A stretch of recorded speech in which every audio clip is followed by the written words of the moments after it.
Hello and welcome to the next edition of the Democratic Newsroom. I'm Preeti Chaudhary. Our moot question this evening is Trump 2.0 in his new avatar good or bad for India? Well, if recent developments are anything to go by, then much of that euphoria when he came to power in India could have dissipated a bit. Well, I think it depends on the lens that you're looking at it. At one end, pro-nationalist, strategic allies, great. On the other hand, trade, immigration, not so good.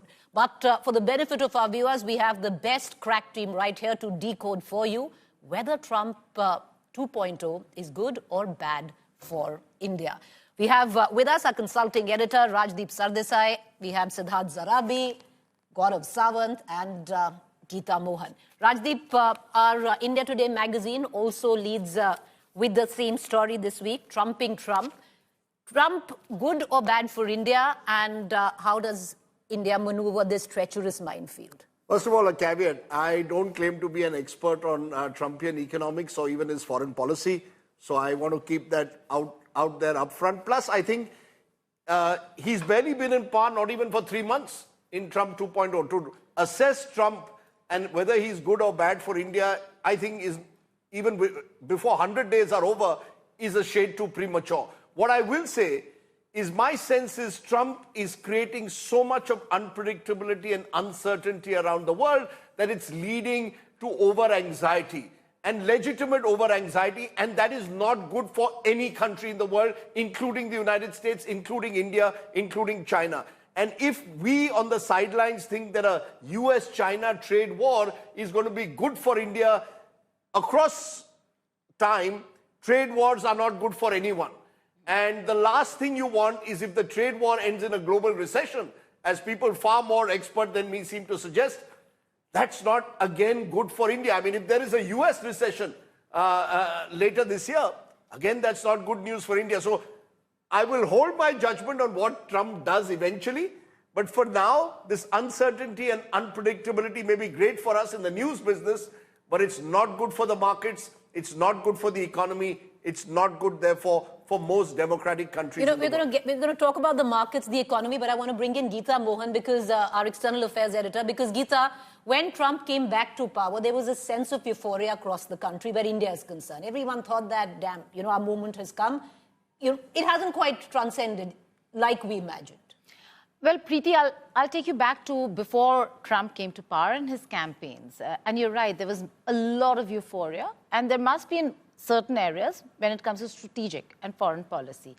But I kept saying this, please listen to his campaign statements and speeches.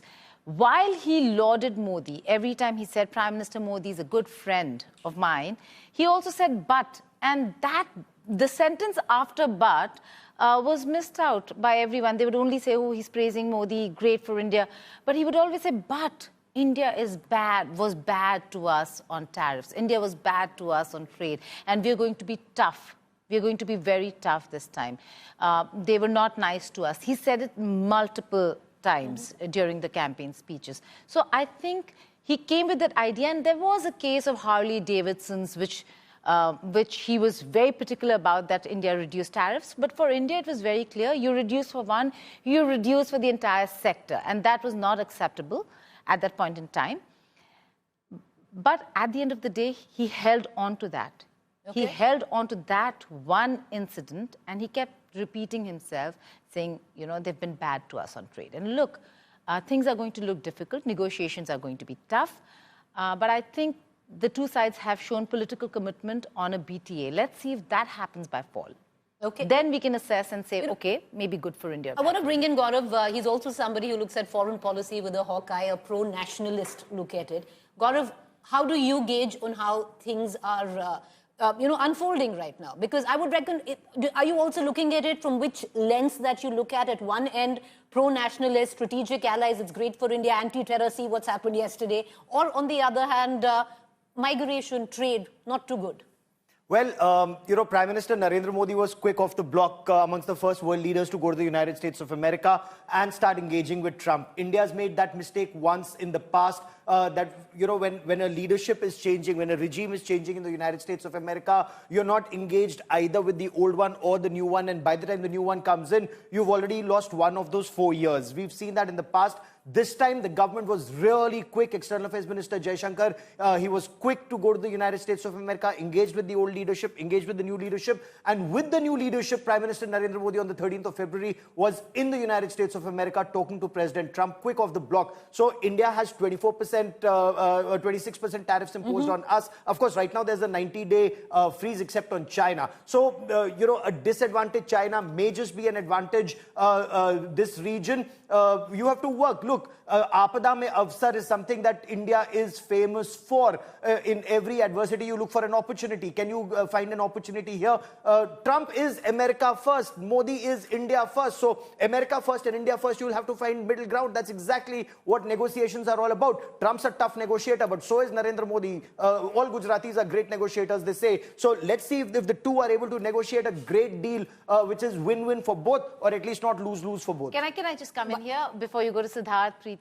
We did go first, and we were very quick on, that visit to the United States of America. But there was damage control there as well, because Prime Minister Modi was there before when the campaigns were happening, and Donald Trump was in the opposition, of course, the front runner in the Republican Party, and he had already announced that, yes, I know Prime Minister Modi is in India, in the US, and he will be meeting me, and Prime Minister Modi didn't meet him. Okay. And Modi and Trump didn't forget that. So were we really expecting it is my big question, because we weren't. We thought, it's going to... No, it wasn't just for us. It's for the whole world. I'm not talking about trade. I'm talking about immigration. I'm talking about a whole lot of levels. But now that you bring up tariffs and the economy, I want to pull in Siddharth Zarabi, because I would think if there's one expert on this table, it is Siddharth Zarabi. How do you trump Trump in the current condition we find ourselves in? I'm really surprised at some of the views with regard to Modi and Trump. I think we are completely misreading the situation. The only country that has a formal agreement with the United States to proceed on a bilateral investment treaty before doomsday of April 2nd was announced is India, number one. Yeah. Number two, how many world leaders' interviews has Donald Trump retweeted? Give me an answer to that. It's only the interview that Narendra Modi did with Lex Friedman. 5 minutes of that conversation should be read again and again with regard to this question of, can personal chemistry influence strategic decision-making and policy? The third bit, why is Tahawur Rana not coming up? It's just 24 hours. We just spoke about that. Yes. So, please understand, I think we are at a very pivotal moment in our relationship with the United States. Remember the difference between Donald Trump 1 and now. We had the same government here, and Donald Trump put tariffs on many countries, including India, and we retaliated. We have not retaliated this time. There are two clear factors at play. One, realization of what India's own needs are with regard to our economy and our trade relationship. I think in the run-up to Trump over the previous 3 months, we have seen the beginning of the unmaking of 10 years of trade policy that was there through Make in India, through protectionism, through Atmanirbhar Bharat. Why? Because we have engaged with the rest of the world before the United States. One quick point before I hand it over back to you. We slipped and missed a chance of having a treaty with the United Kingdom. It still beats me why we didn't do it. We didn't do the RCEP because there were interests from various groups within the country as well, apart from the fear of China and its backdoor dumping through even ASEAN. But now trade policy re-engagement is going to be the fulcrum of our ties with the United States. I argue that security and strategic cooperation will be number 2 and number 3 after I'll bring in Rajdeep in this, but Siddharth, do reflect on the fact that Rajdeep touched upon in the beginning, which is, trade, yes, one's looking at it, but the unpredictability of it all in terms of policy decisions. You don't know what he's going to come up with tomorrow. He's not been unpredictable for India. As simple as that. Were we expecting the kind of tariffs that No, the fact is that India is still today, after April 2, one of the only 4 countries where a sustained engagement is underway. Even as we speak, the terms of reference are now clear for engagement. And I would now say that if you remember the original press release of a treaty between the United States and India by fall this year, I think we have an opportunity now to do it within 90 days, Fair at point. least the first Fair part. point. But were we also expecting the heavy hand when it came down to immigration? We're going to talk a little bit more about that. But Rajdeep, you want to come in? No, I will bow down to Siddharth's superior wisdom in the hope that what he says does not lead to that this trade war, which is now spiraling out of control, does not lead, as many very erudite and very experienced analysts in the United States seem to suggest, is leading to a recession in the United States. If Siddharth Zarami believes... No, it is not separate. You see, we are confusing the chemistry between Trump and Modi as to whether it's good or bad for India. Let's separate the issues. No, the chemistry is great. The real issue is not about individual leaders' chemistry. We are talking about the world possibly, including particularly the United States, slipping into a recession. Why did Trump do what he did? Why is this 90-day pause has come? Can I answer that? No, Can I answer that? Rajdeep, we always say that the most powerful man in the world is the US president, right? Do you deny that? This episode has proven that even he has a boss, and that is the bond market. Why did he roll back? Because of the bond market. Because and the pain. He's not the most powerful man. The Chinese today are just as powerful. Look at the latest cover of The Economist on making China great again. They've gone sector by sector. The Chinese have looked the bully in the eye.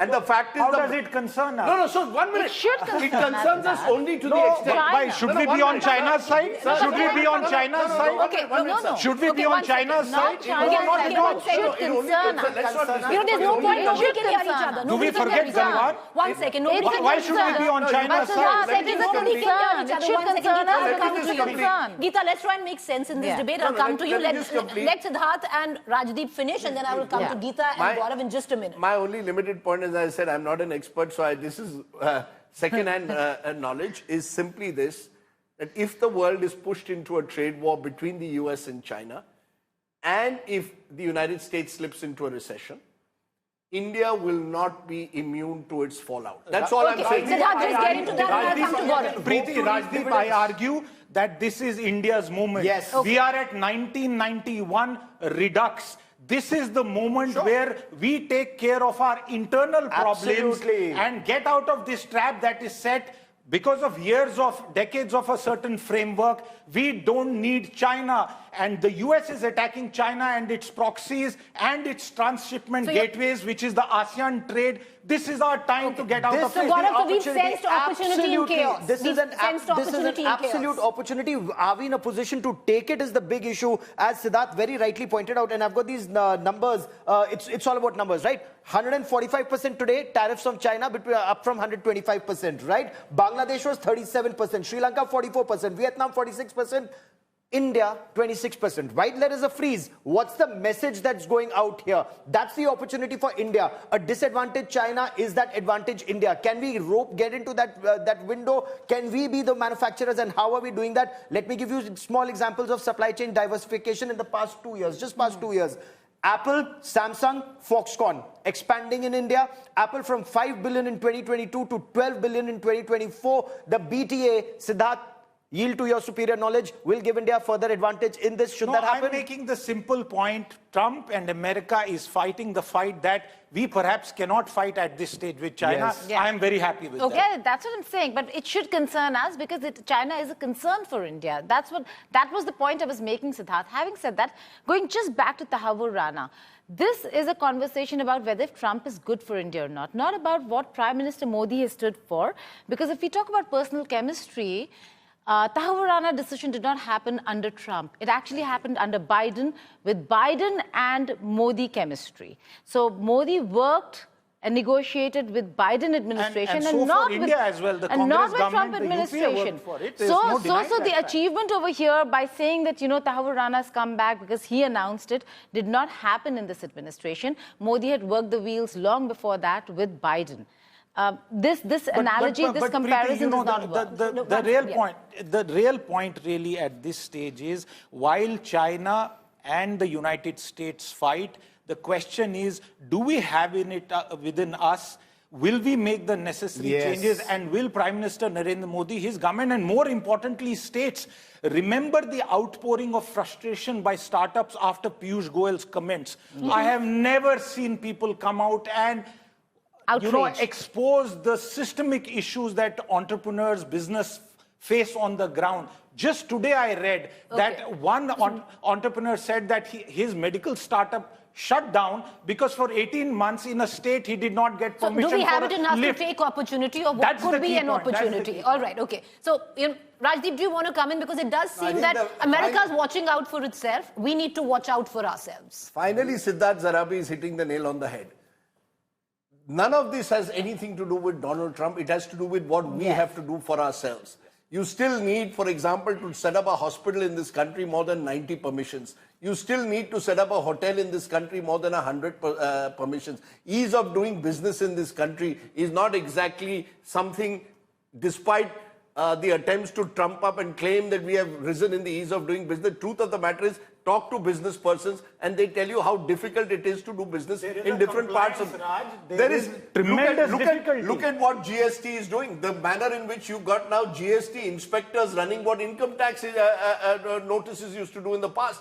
Unless you get your act together, you're not going to benefit from anything that Donald Trump does vis-a-vis China. You see, this Schadenfreude, oh, China is now, being taken on by Trump, or Trump is doing what we cannot do to China. Truth of the matter is, unless you get your act together, you're not going anywhere. I just read another very good piece by Thomas Friedman in the New York Times. He says, I've seen the future, and it's not in America. And he was referring to going to the Huawei University and seeing the kind of work which the Chinese are doing on AI. Look, I think the real story is, can we do for ourselves what the rest of the world cannot for us? We have to get our own act together at the state level, not just in Delhi. And at the state government level. Let's not only blame the Modi government. Every state government has to get its right. That's a parallel debate that we need to have. Gaurav, you want to come in? That is the debate. That is the debate. No, but that's the point that I was making, that there's Apada, and us Apada mein there's an avsar for India. There's an opportunity for India. Are we in a position to harness it? And the states and the center have to be on the same page to do that. But look at how, as far as these 90 days are concerned, one third of our exports to the United States already immune. Whether it's pharmaceuticals, it's advantage America, it's advantage India, generic medicines. Whether it's copper or semiconductors, those are areas you move big, you have an advantage. The moment you are able to put a BTA in place by fall, hopefully, then auto sectors, so many other sectors can have an advantage. But will we be in a position to do that? You added a sweetener. I just want to ask Rajdeep a question.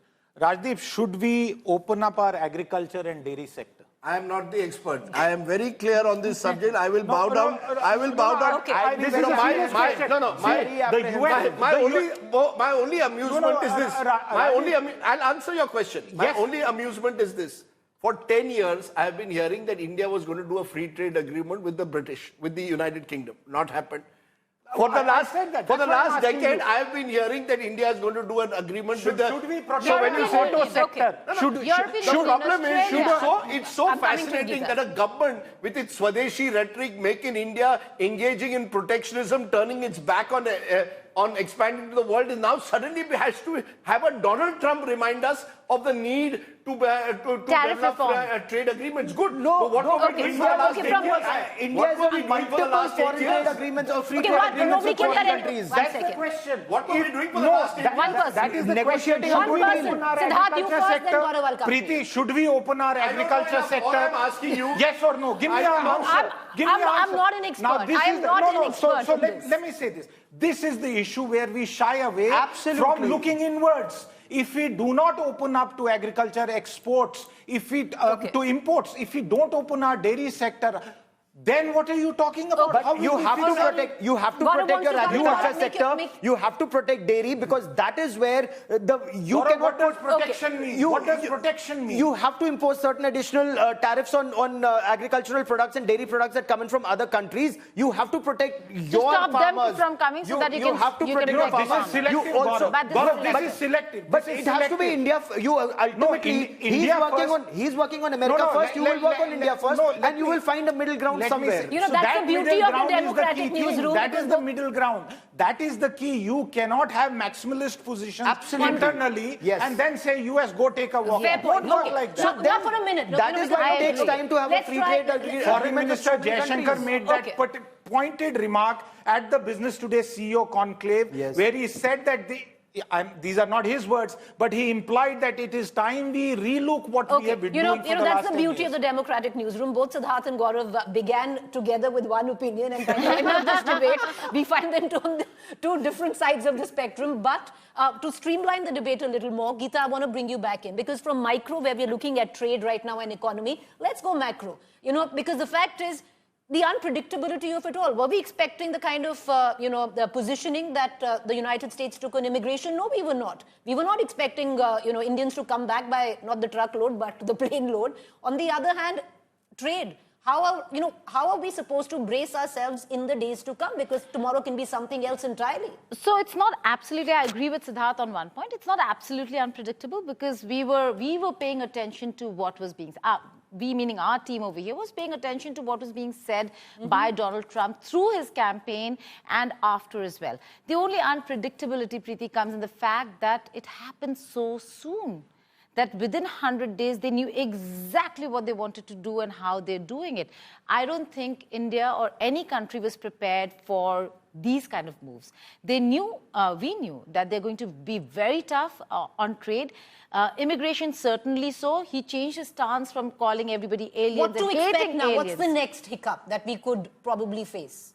What's coming? For India, the biggest hiccup is already here. I mean, India has to face it, and that is to do with trade. Because for him, the two important focus areas are the areas of concern for us, which is immigration and trade. Last few, but Siddharth, legal immigration. Absolutely. So that's H1B visas he has. I was just coming to that. In his first term, he termed all foreigners as aliens, bad thing. This term, just before, during campaigning, he made a distinction. He said illegals and those who enter America legally. He made a clear distinction. Okay, I'm going to start closing in the debate. Last minute each. Rajdeep, you want to make your final submissions. Look, I think good, bad, ugly. No, look, I think so far India has played Donald Trump very well, because we have not responded to every remark or every statement that Donald Trump makes. I think the way to deal with Donald Trump is not get carried away by responding on a daily basis. You can't get caught in a daily news wheel. Some countries have and have got trapped in the process. So I think India and the Indian government has done well in staying away from the noise. But to suggest that Donald Trump is good for India, I think I maintain is premature.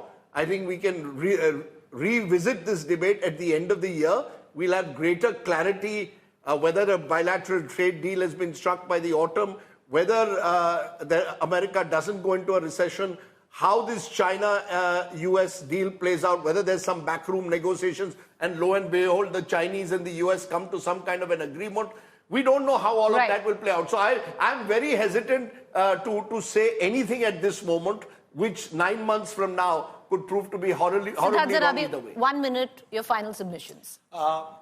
What Rajdeep said, that nothing's been said, I think we should give credit to Prime Minister Modi, because I know firsthand virtually that there have been very clear instructions that no sort of off-the-cuff remarks will be made in this issue. And the only remarks that have been made twice by Commerce Minister Piyush Goyal are targeting China, and that's happened pretty much in the last 4 or 5 days. My final submission at this stage, this is indeed, and I maintain that, a 1991 moment. That was far easier because those were stroke of pen decisions. Now the real hard work has to be done at the level of the states, it's a good time for us. at the municipalities, and a lot of work in easing up needs to be done. So a good time, it's a good thing. Remove the regulatory cholesterol. All right, okay. 1 minute. Look, I know something which is very clear. India and America are on the same page when it comes to checkmating China. China and America will never be best of friends because there can only be one number one in the world. And China wants to replace America. America wants to stall it. That's advantage India won. Strategic allies in trade. Strategic allies, Indo-Pacific, fellow democracies, many advantages for India. We need to harness it better. Geeta, one final. But I don't think you have to align yourself and your strategic interests just to hate a country. The fact is the matter. No country. We're not China, aligning China, to any country. China. But the fact, India's multi-aligned. no, not China, to any one China. country. Very clearly, China, Gaurav. You can say whatever you want to. But to what Rajdeep has been saying, Preeti, the fact is that every other country is kept quiet is because they don't have the economic powerhouse or are an economic powerhouse to take on America, and that's why they're negotiating their way. China is taking on America. It might hurt China, it might hurt America maybe more, and it will lead to global recession, like most of the experts are saying. That's the difficult part, but the fact is that there's only one country that has it to take on China, to take on America, and that's China. All right, so we're going to leave it at that. I hope our viewers got something from that. Good or bad, it all depends from what lens that you're looking at it. But right now, seemingly, at least, I think what we've all agreed on is that India is dealing with it in the best way possible. And let's see how we go with that in the future.